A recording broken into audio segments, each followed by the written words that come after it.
Gadis itu baru saja melompat ke dalam air di atas kapal. Sahabat dekatnya merasakan ada yang tidak beres. Seluruh permukaan laut tiba-tiba tertutup kabut. Gelembung terus bergelombang di dalam air, seolah-olah sedang mendidih. Tak lama kemudian, sahabatnya melihat melalui bagian bawah kapal yacht. Kaca melihat bahwa gadis itu telah kehilangan kesadaran sepenuhnya.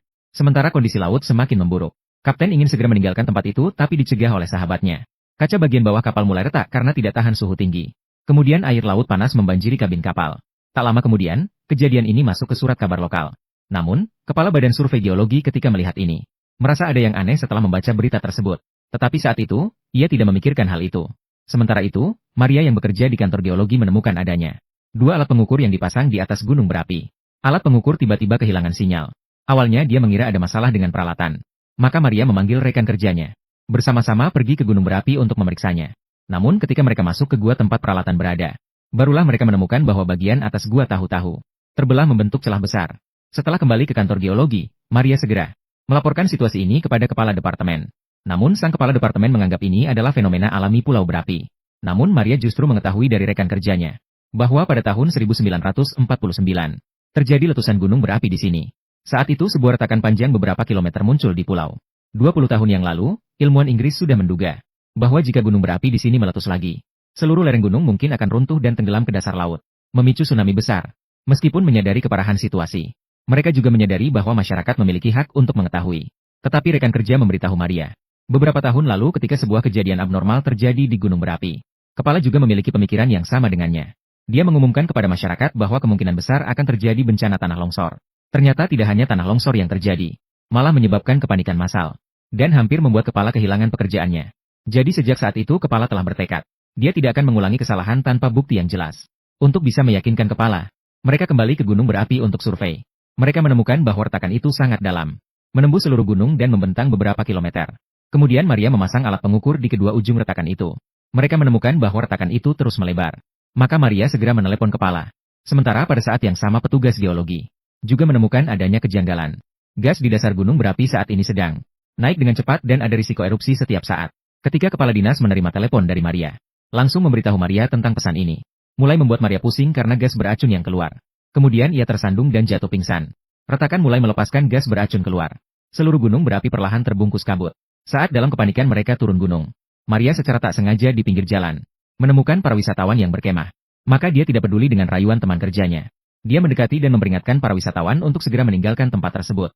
Namun yang dilepaskan gunung berapi membuat Maria mulai merasa pusing. Tak lama kemudian, dia tersandung dan pingsan.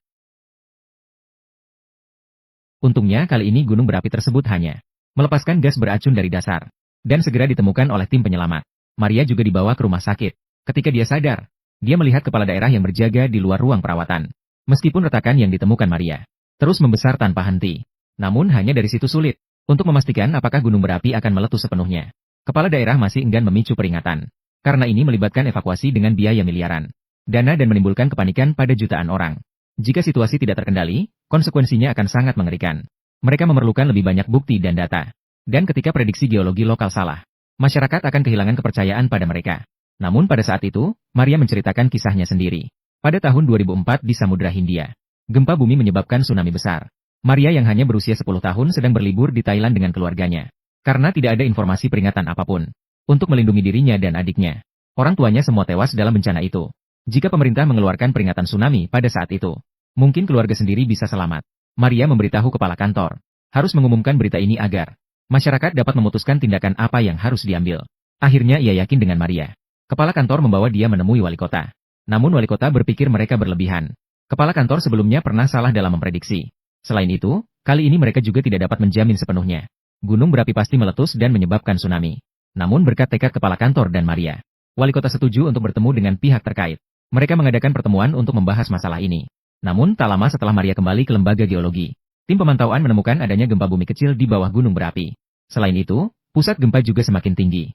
Dengan situasi semakin memburuk, akhirnya kepala kantor menghubungi pengatur lalu lintas udara setempat. Kantor melarang semua penerbangan masuk dan keluar pulau gunung berapi. Namun sayangnya, kabar ini terlalu terlambat. Saat itu, sebuah pesawat telah berhasil lepas landas dari bandara. Kemudian, orang-orang yang berkunjung ke pulau gunung berapi tiba. Mereka tiba-tiba mendengar suara gemuruh dari langit. Saat mereka melihat ke langit, mereka melihat bahwa gunung berapi tidak jauh dari sana telah meletuskan abu vulkanik dalam jumlah besar. Dan saat pesawat itu melihat situasi di depannya, terlambat untuk menghindar, langsung menabrak abu vulkanik. Mesin pesawat terganggu setelah menghisap abu vulkanik. Segera mengalami kerusakan sehingga kehilangan tenaga. Saat itu, tamu di hotel sekitar melihat sebuah pesawat yang terbakar muncul dari abu vulkanik. Kemudian jatuh terhempas tidak jauh dari situ. Dan terjadi ledakan hebat di permukaan tanah. Dan adegan ini juga dilihat oleh wali kota. Kemudian kepala dinas dan lainnya dipanggil untuk melaporkan situasi kepada pejabat pemerintah. Namun mereka terdiam ketika mendengar Maria S. Setelah melakukan perkiraan dan meminta evakuasi warga sekitar. Namun, kelompok ini malah berpendapat bahwa harus mempersiapkan segalanya terlebih dahulu. Sebelum bisa mengeluarkan peringatan. Hingga sang kepala kembali. Dia mengumpulkan semua karyawan lembaga geologi. Dan memerintahkan mereka segera meninggalkan pulau gunung berapi bersama keluarga mereka. Sedangkan dia sendiri tetap tinggal di sini. Untuk terus memantau situasi gunung berapi di sini. Saat Maria kembali ke rumah untuk bersiap-siap. Bersama adiknya untuk pergi. Namun dia mendengar dari telepon bahwa adiknya mabuk. Dan ditangkap polisi karena berbuat onar di bar. Ketika Maria tiba di lokasi dan ingin menghalangi polisi membawa adiknya dan terlibat dalam gesekan dengan mereka. Sehingga Maria akhirnya dibawa ke kantor polisi dengan tuduhan menghalangi tugas resmi. Sementara itu, Departemen Keamanan Pemerintah menerima laporan dari Pulau Gunung Berapi bahwa banyak abu vulkanik menyebabkan jatuhnya pesawat. Saat ini seluruh tubuh gunung berapi telah bergoyang. Satu letusan lagi akan menyebabkan runtuhannya skala besar yang menyebabkan tsunami ratusan meter. Pada saat itu seluruh kepulauan gunung berapi berisiko hancur. Bencana ini dapat mengancam jutaan nyawa. Tapi tidak ada yang bisa memastikan kapan gunung berapi akan meletus. Jadi untuk menghindari kepanikan, pihak berwenang memutuskan untuk menjaga kerahasiaan ini dengan ketat. Namun salah satu pejabat setelah mengetahui hal ini, langsung menelepon saudara perempuannya. Ternyata keluarga saudara perempuannya sedang berlibur di Pulau Gunung Berapi. Setelah mengetahui kemungkinan kejadian di sini, Jani mengikuti perintah adiknya untuk tidak mengatakan ini kepada siapapun. Malahan, mereka bersiap-siap untuk naik pesiar terdekat meninggalkan Pulau Gunung Berapi. Namun karena sedang musim liburan, di jalan sama sekali tidak ada taksi yang tersedia. Dengan cepat, mereka hampir ketinggalan kapal pesiar. Barry hanya bisa mencuri truk di pinggir jalan dan melarikan diri sebelum lawan menemukan dan menghentikannya.